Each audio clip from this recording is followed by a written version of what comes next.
The CBS Radio Mystery Theater presents...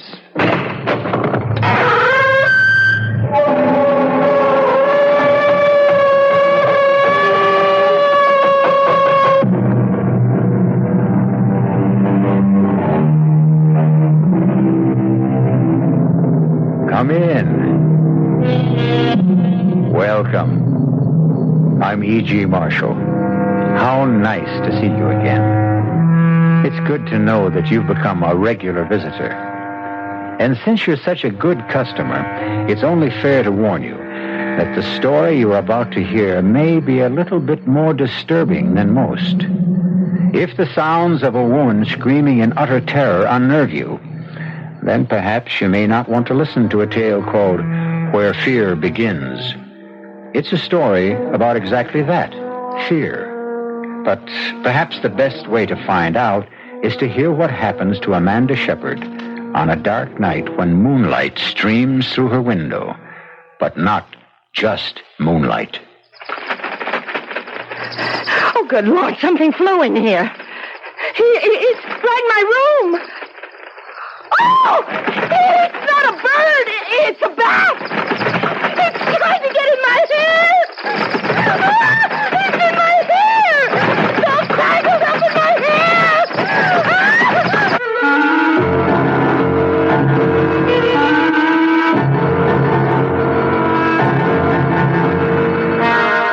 Our mystery drama, Where Fear Begins, was written especially for the Mystery Theater by Henry Slesar and stars Kim Hunter. I'll be back shortly with Act One.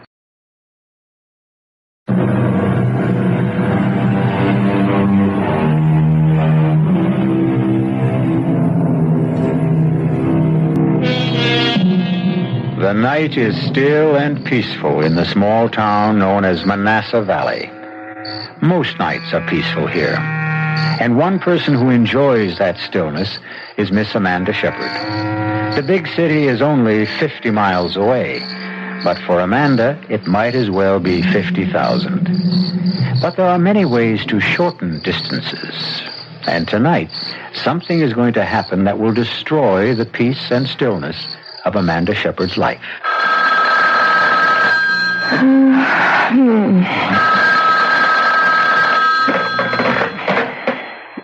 Yes. Hello. Amanda, is that you? Yes. Who's this? It's Vera. Vera? Oh, for heaven's sake, what's the matter with you? Don't you know what time it is? Amanda, I need help.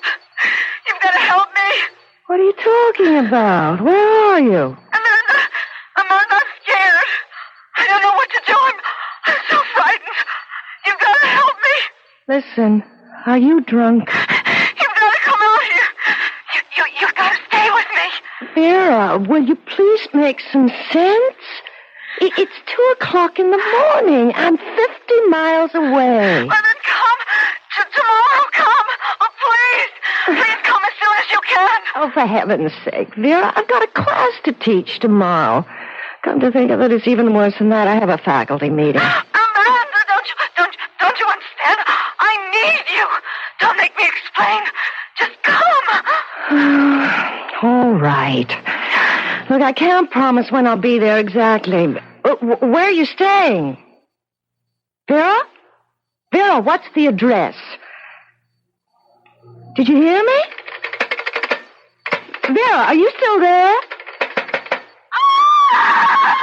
Vera!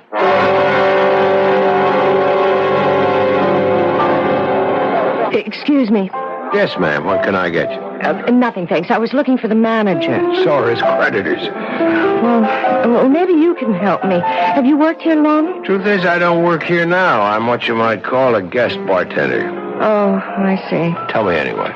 I'm trying to find someone. I know she no longer works here. She told me she quit her job about 2 months ago, but it's the last bit of information I have about her. Who is her exactly? Her name is Vera Shepard. Do you know her by any chance? Nope, I can't say I do.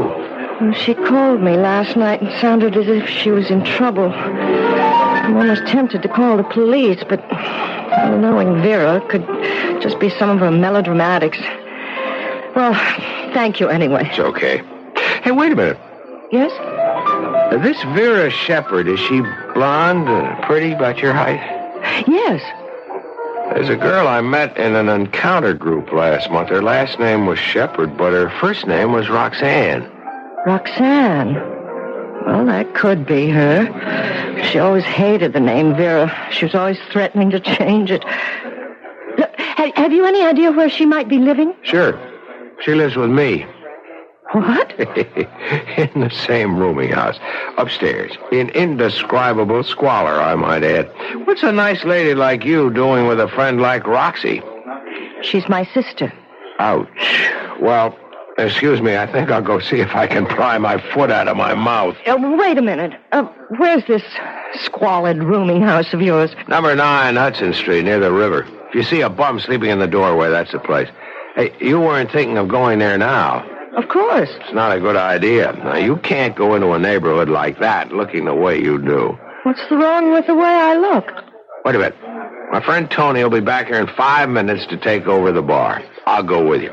Well, I'm sure I can find it alone. There's some pretty bad customers around there. Well, they don't look any better here. You can trust me. Underneath this dirty shirt beats a heart of pure soap. All right.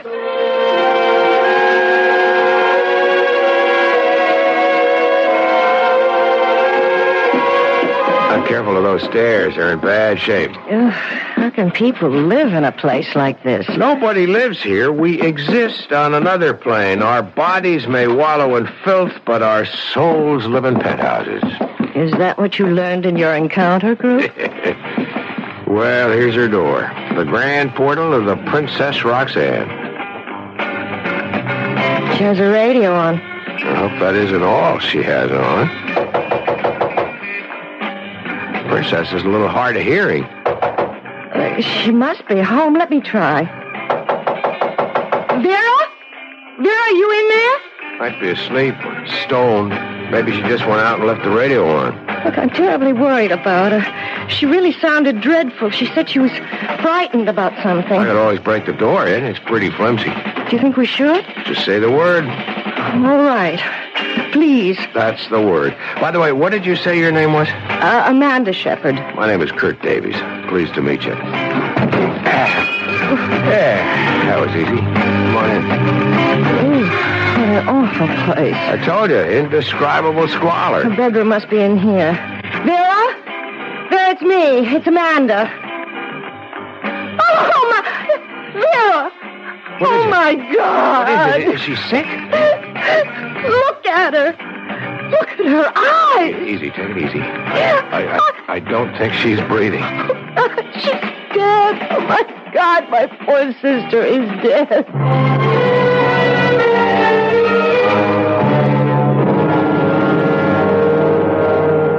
Hi, Miss Shepherd. If you think you can talk about it now, let's get a few of the facts straight. There's only one thing you have to get straight, Lieutenant Duryea. Somebody did this to my sister. Yeah, you told me. How long were you two separated? A little over a year.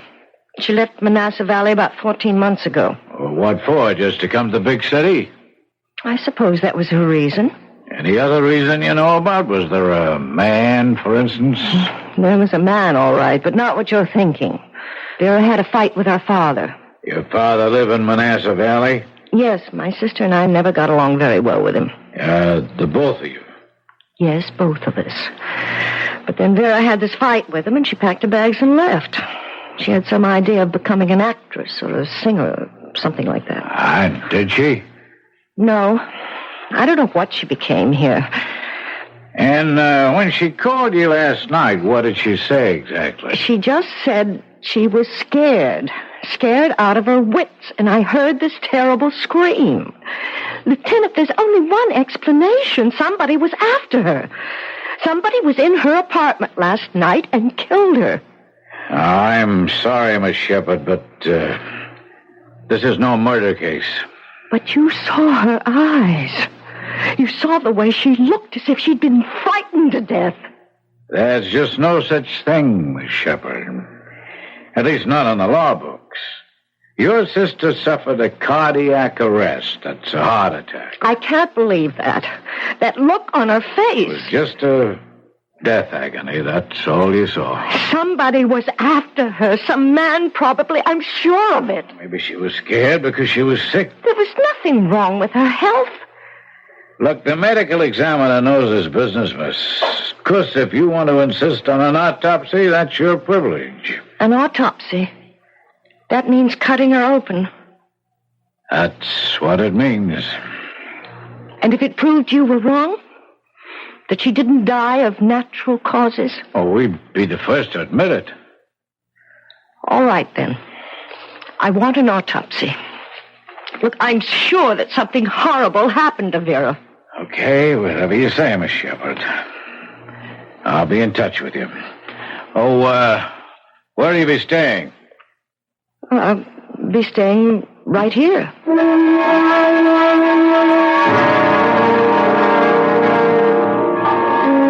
I just don't see how you can live in that place. Well, the rent's been paid until the end of the month. There's no reason I should stay anywhere else. Thought you had a job in Manassas Falls. Manassas Valley. And I do have a job. I teach school.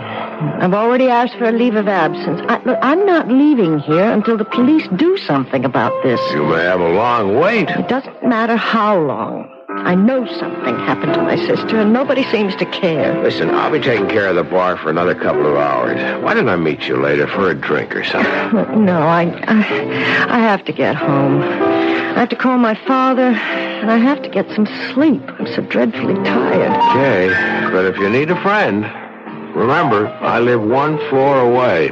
Yes, I'll remember.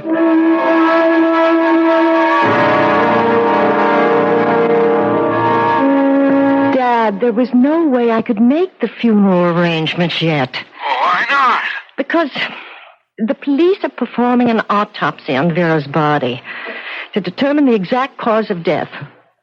But I thought you told me she had a heart attack. Yes, but I still thought it'd be wise to learn more about it. Dad, she was only 26 years old. Yeah, but she wasn't a well girl, Amanda. You know that. She had rheumatic fever when she was a child. Always seemed perfectly well to me.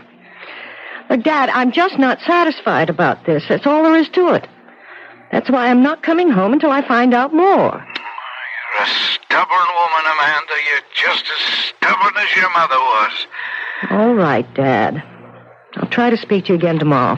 Oh, what's the hurry? You haven't talked 3 minutes with yet. I'm exhausted. I've got to get some sleep. Goodbye, Dad. How can I sleep? How can I? know I'm just going to lie awake all night, just thinking about Vera. Oh, Lord, why did I decide to stay in this horrible place? I have to clean it up tomorrow. It's so filthy. At least that'll give me something to do. Oh, if only I could sleep. I wonder if Vera has anything in the medicine cabinet. Won't hurt to look.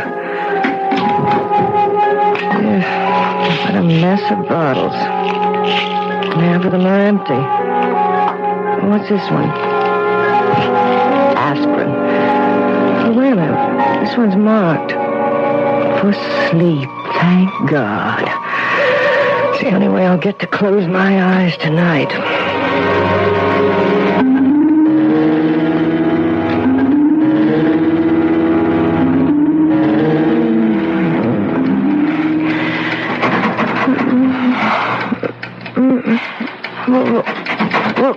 What is it?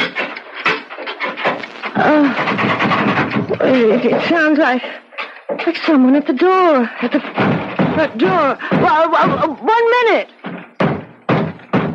All right, I'm coming. I can just find my slippers. Who is it? Oh, my God, who's out there? Who is it? Who's out there? Go away! Go away! Whoever you are, go away! The door! It's broken! It's coming in here! Oh, God! It's coming in! Help me, somebody!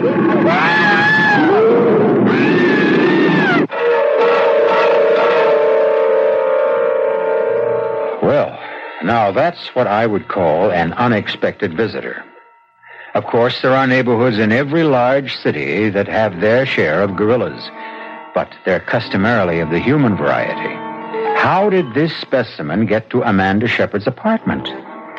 I'd be glad to tell you, but that would be spoiling the surprises that follow when I return shortly with Act 2.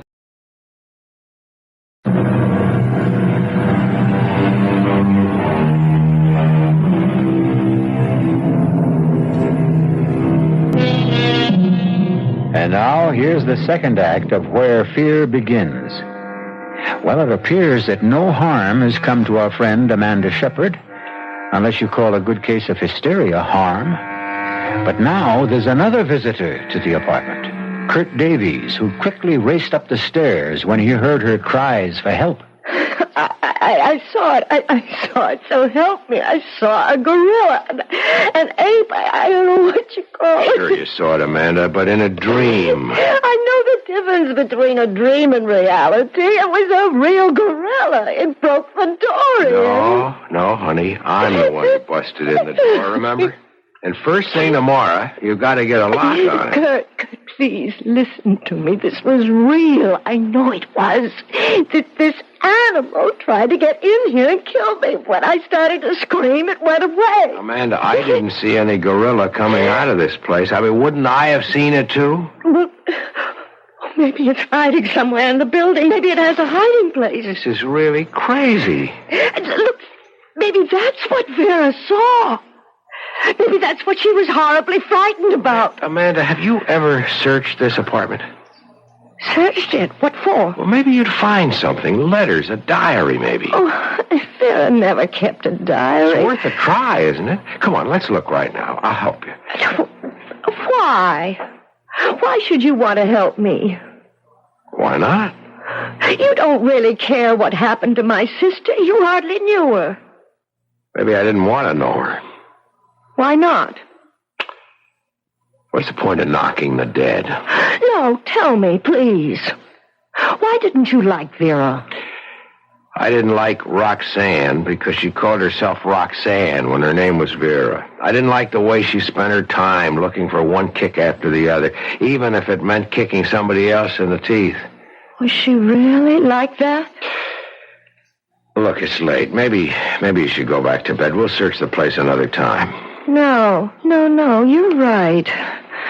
I should have done this before. Yeah, I remember seeing something in the bedroom, as a matter of fact. See what? It looked like an address book. Wait, I'll get it. Maybe it is a diary. A record of all the kicks she got out of life. No, it's an address book. Not too many names in it. Let me see if I'm in it. No, guess I didn't make that much of an impression. Do you recognize anybody's name? Let's see. There's Tony's. That's the place where I work. I thought you were only a guest bartender. It's only temporary. Till my rich uncle in Argentina dies. That is, if I have a rich uncle. Wait a minute. What'd you find? Are you sure your sister was healthy? Well, my father doesn't agree, but I think she was, yes. I mean healthy in the head. Ever occur to you that the call she made to you that night was just... well, that she might have been wigging out? Oh, no. Look, I'm sure Vera wasn't crazy. Well, the reason I ask is she has Dr. Swaley's number in her book. Who? Dr. Raymond Swaley. I've heard of him. What kind of a doctor is he? I suppose you could call him a shrink, but I think he calls himself a psychologist. If your sister Vera was all that together, would she be seeing someone like that? I don't know. How would you like me to see Dr. Swaley and ask him?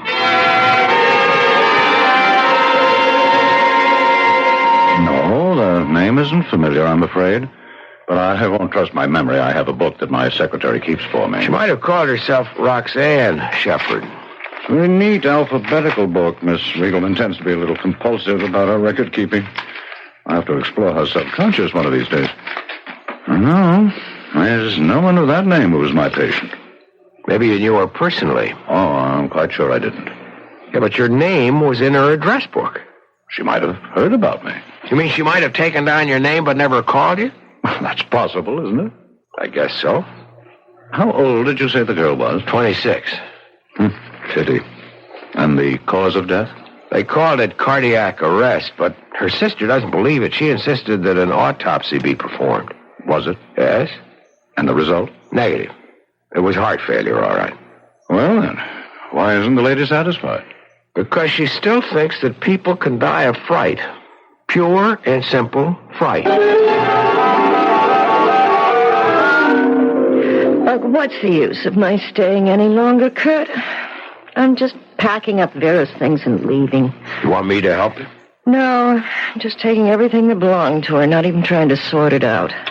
Don't forget the stuff in the medicine cabinet. I'll bring it to you. Most of the bottles are empty. So I see, but this one isn't. What's this, Amanda? Sleeping pills. I took one of them last night. Hey, wait a minute. Let me see that again. Kurt, look. The label. How about it? It says Dr. Swally. What? You said that Swally denied that Vera was his patient, yet he prescribed these sleeping pills. Are you sure? Well, see for yourself. Well, what do you know? Now, why would he lie about something like that? I don't know. He must be hiding something. And I have to know what it is. Yeah, but how? If he lied to me once, he'll lie again. What if I went to see him? But I told him about your being Vera's sister. What if I didn't go there as Vera's sister? If I went as a patient?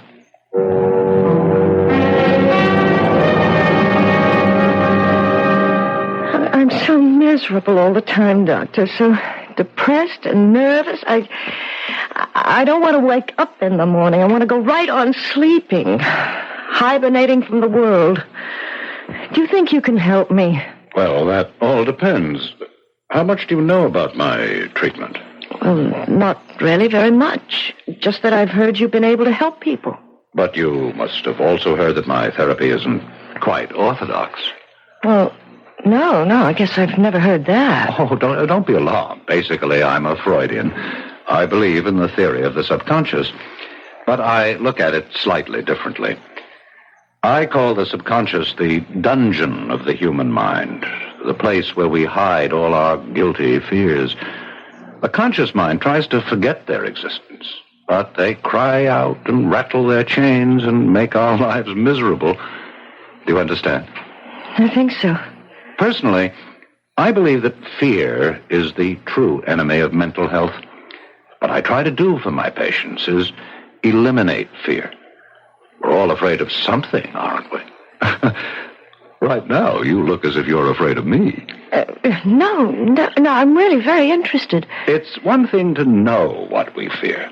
Insects, mice, grizzly bears, high places. But many of our fears are so buried in our minds that we forget their existence. Do you ever have nightmares, Miss Lewis? Yes. In fact, I had one just the other night. I dreamt that a gorilla tried to break into my apartment. It was, so terribly real. Are you especially afraid of gorillas? I've never even thought about them, not since I was... For heaven's sake. You were about to say, not since you were a child. Yes, when I was a child, only 4 years old. I'd forgotten all about it. But you remember now. Yes, my father took me to the zoo. I was having a good time until he brought me to the gorilla cage. And it frightened you? Well, at first I was fascinated. I'd never seen anything like it before, but so much like a man and not a man. So Daddy picked me up so I could get a better look. And it reached for me. It reached out for me. Oh, God, how could I have forgotten that? I screamed at the top of my lungs. And just the other night you screamed again? Yes. Isn't it incredible? But don't you see what happened? You relived this fearful event of your childhood, what we call a traumatic experience. Now that you've done it, faced it, perhaps you've also uprooted it, along with other repressed fears. Oh, I don't know about that. All I know is I was absolutely terrified. Terrified, yes, but perhaps also purified. Miss Lewis, I'm sure you've heard of LSD, haven't you? LSD? Oh, yes, of course. It's that drug that makes you see hallucinations. No, it isn't the only drug, you know. There's mescaline, psilocybin, and a new derivative of LSD-25, which I've developed, known as EN30. I don't understand. Well, LSD is the chemical shorthand for lysergic acid and diethylamide. A very small amount can produce hallucinations of every form and variety. EN30 is rather different. It produces only one kind of hallucinatory affect. The effect of fear. Fear? Some people call it, incorrectly, the horror drug. It's a powerful hallucinogen. Dangerous when used carelessly, but extremely useful under controlled conditions. It goes right to the sub-basement of human consciousness and brings up images from the very place where fear begins, the dungeon of our minds. You mean it makes people see the things that they're afraid of? Yes, usually the things which frightened us when we were children. And what makes it dangerous? The fact that we might be scared to death? Oh, scared to death is a highly inexact term. But in certain cases... In the case of a heart condition... Oh, I would never administer the drug to anyone with such a history. How long does the effect last? Well, it varies greatly among individuals, but like LSD, the effect can often be cyclical. That is, the hallucinations can return on a cyclical basis, even if no EN30 has been taken for several days. This is one reason why controlled use is very important. Dr. Swally, are you giving this drug to all your patients? Oh, no, my dear. Only to a few, and under strictest supervision. And, of course, with their complete understanding and agreement. I see. Yes, I really think I understand now, Doctor. Listen, Amanda, do you know what you're saying? You're accusing Swally of being a criminal. That's why he lied to you. He was afraid to admit that Vera was his patient because he gave her this horror pill of his. And she died. Well, you don't know that for sure. I don't know it. He says he never gave anyone the pill except under controlled conditions. But he lied. He said he'd never give one of those things to someone with heart trouble, but he gave one to Vera. Look, you're all worn out. You better get to sleep, and we'll talk about it in the morning. I'm going to the police in the morning, Kurt. Will you go with me? Amanda, I've already been to the police. What? I saw Lieutenant Duryea. But why? I've been worried about this undercover game you've been playing. So I talked to Duryea, told him about what you were doing and what you suspected. And? Duryea made a check of Swally's records, Amanda. He made it part of the routine police inquiry into your sister's death. What are you trying to say? Swally wasn't lying about it. What? He wasn't lying about your sister. She was never his patient. But the sleeping pills... They must have belonged to one of your sister's roommates, or maybe she just swiped them from somebody else's house. Didn't you tell me that Vera was always swiping things? Oh, Kurt... Then I'm wrong. It wasn't his fault. That's the way it looks. If your sister was having nightmares, she was having them on her own.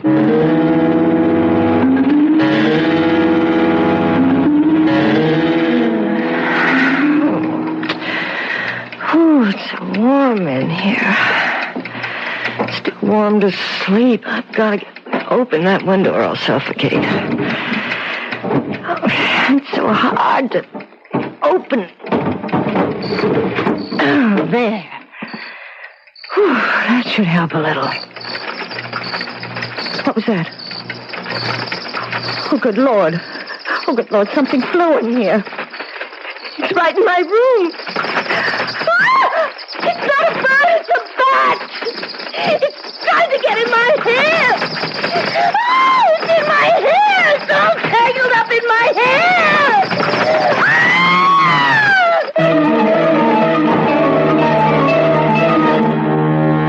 What is there about a bat which fills almost all of us with dread? Is it the cape-like wings, the rat-like face, the raking claws, the terrifying screech of their voices. Can anyone blame Amanda Shepard for the cry of horror she emits when that winged monster comes flapping into her room? Or was there really a bat? Was it only a creature of her imagination? We'll learn the answer when we return shortly with Act 3.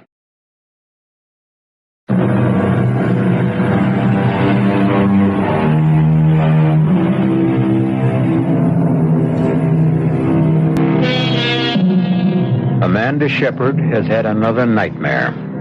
A dream so vivid that she lies in her bed this morning in a state of shock, still unable to believe that the bat, which flew into her room the night before, isn't still entangled in her hair. It may have been the heat, Amanda. This building is a real hot box when the weather turns warm. Yes, I don't know, maybe that's all it was. Maybe I had some kind of a heat stroke. Yes, me, you ought to get out of this apartment right now. Maybe that's another reason you have bad dreams. This place is depressing you. Yes, you're right. There's no point in my staying here anymore. The police have proved that, haven't they? You just have to accept the truth. Your sister died because she died. And I guess that means I should go back. Doesn't mean you have to go back to Manassas Valley. Listen, have you ever thought of teaching right here in the city? We've got an awful lot of kids here who No, Kurt.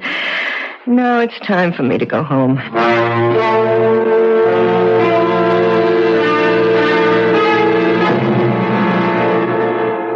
So the whole thing was a waste of time, wasn't it? I suppose so, Dad. I told you you've been stubborn, wasting 2 weeks on a wild goose chase. Dad, don't you understand? Vera died without either one of us being there. She died all alone, in agony. And whose fault was that? Who told her to leave home? All right. Let's not talk about it anymore. Oh, now you even sound like your mother. Whenever she didn't want to hear the truth, she'd ask me not to talk about it We've anymore. said it all, haven't we? I'm going to bed early. I've been sleeping very badly lately. Amanda, wait. Yes, Dad? Look, why does it have to be this way between us? I don't know what you mean. It's been like this for years.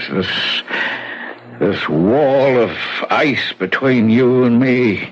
What put it there? I've asked myself 1,000 times and I still don't know the answer. Maybe you'll never know, Dad. Oh, I know it started right after your mother died. That was when you turned against me. You and Vera both. Oh, please, Dad. We'll discuss it some other time. I'm really too tired. Oh, no, you'll never discuss it with me. You'll just go on hating me for the rest of your life. I don't hate I you. saw the look in your eyes the day your mother died. I saw the way you looked at me, Amanda. I don't remember how I looked at you. How could I? I was in a state of shock. You were in a state, all right. And you've never snapped out of it. Please, Dad. All right, go to bed. No use trying to reach you. Never been any use.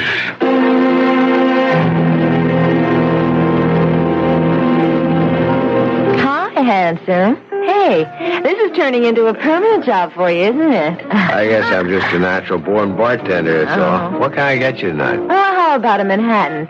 Did you learn how to make one of those? I'll give it a try. Hey, how's your blonde friend these days? Which one? I know a half a dozen blondes. You know the one I mean. The one who looks like a school teacher. She is a school teacher. No kidding. And where is she now? Going back to teaching school, I guess. Hey, you really liked her, didn't you? That's what I heard around. I liked her. But she's strictly a small-town girl. Is it true that she was Roxy's sister? That's right. It's hard to believe, isn't it? That Roxy Shepard would have a sister like that. Hey, did you know that I was her last roommate? What? That's right. I paid half the rent on that filthy pad of hers. I couldn't stand it more than 1 week. She was stoned all the time, you know. Yeah, I figured she hit the stuff pretty hard. That girl would take anything, as long as there was a kick in it. She even went to some doctor just to get some kind of pill he was handing out. What'd you say? She heard about some nutty kind of LSD that a shrink was using on his patients. She told me she was going to see him and get some... Hold it a second. Do you know the shrink's name? No. Was it Swally? Dr. Raymond Swally? Well, how should I know? Well, I've got to know. How many times do I have to tell you I never had a patient by that name? If you don't believe me, ask the police. All right, maybe you never had a patient named Shepard, but maybe she didn't give you her right name, first or last. I'm quite sure you're mistaken about this. I've only administered EN30 treatment to 4 patients. I can assure you this girl wasn't one of them. Dr. Swally, will you just look at this photograph? Oh, all right. Now, look, does she look at all familiar? Nope.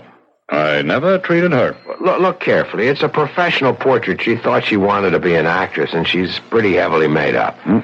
Never saw this woman before. Well, I guess I'm wrong. All right, Doctor. Sorry I bothered you again. Wait. Just a minute. Something come to you? She does look familiar. She wasn't a patient, but I have seen her before. Where? Right here in my office. She came in without an appointment. That's why there was no record of her. She just sat outside and waited. And did you see her? Just for a few minutes. Just long enough to realize that she wasn't interested in therapy. All she wanted was the drug. EN30. I told her that I wouldn't accept her as a patient, that she wasn't nearly stable enough. I gave her a prescription for a mild sleeping compound, nothing else. But then... Then what? Well, I don't know this for certain. I could be mistaken about it. About what, Doctor? I always suspected that she might have been the one who stole those pills. Wait a minute. Are you saying that Vera Shepard stole some EN30 from you? I can't prove it. It wasn't until days later that I missed them. I remember stepping out of the room for a few minutes to take a call from a hysterical patient. Dr. Swally, Vera Shepard was a klepto. Her sister told me that she stole things all the time. If she stole those pills of yours... Good Lord. Can it really be? The dosage was so large, too large for safety. If she took them, anything might have happened. Something did happen. She had a nightmare, Doctor. She conjured up a nightmare so terrible that it killed her.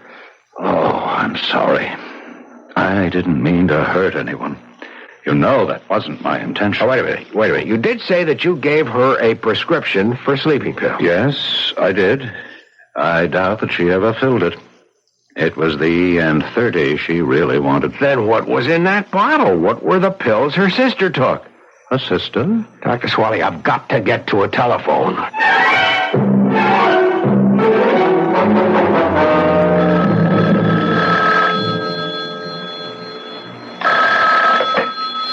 Hello?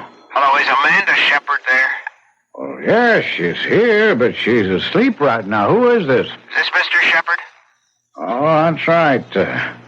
Can I take a message? Mr. Shepard, you don't know me. I met your daughter in the city, but it's very important that I speak to her right away. Well, I'm sorry, but I told you she's fast asleep. Would you know if she's taken anything to help her sleep?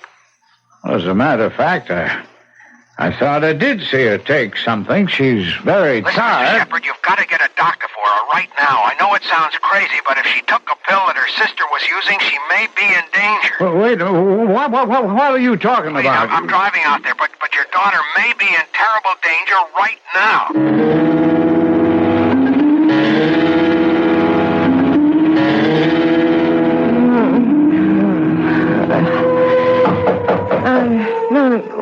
Who is it? Who's there? It's your father, Amanda. Let me in. Dad? The door's open. I can't open it, Amanda. You'll have to open it for me. All right. See why I couldn't open the door, Amanda. I have your mother. I have to hold your mother. Oh, God, she's bleeding. She's covered with blood. I warned her, Amanda. I said I would kill her one day. And now I've done it. I've killed your mother.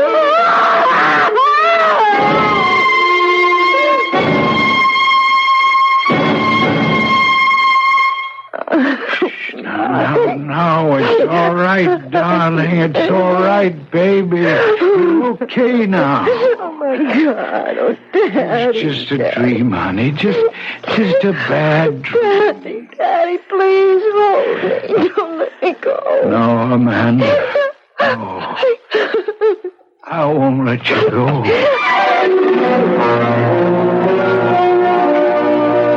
That's what Dr. Swally told me himself, Amanda. He's discontinuing the use of EN30. Says it's far too dangerous to take any more chances with. Frankly, I think he's right. Kurt, do you know what my hallucination was? What? I saw my father walking into the bedroom, carrying my mother's dead body. Ouch, that must have been pretty grim. Well, the strange part is, it reminded me of something. Something I'd forgotten a long time ago. What was that? When I was a little girl, I used to hear my father and mother arguing downstairs, fighting with each other night after night. Well, I was so afraid. Well, it's understandable. But do you know what I was afraid of? I was afraid that my father was going to kill my mother. That's an awful thought. Well, it wasn't true, of course, but it was a fear that stayed with me all this time. But now I feel as if I can get rid of it. Kurt, I know it sounds crazy, but wouldn't it be something if it turns out that Dr. Swally had the right idea?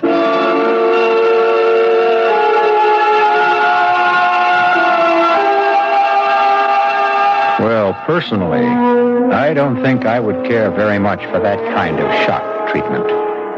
In fact, I think I'd rather have my neurosis than gorillas, bats, and so forth in my house. But to each his own, huh? I'll be back shortly.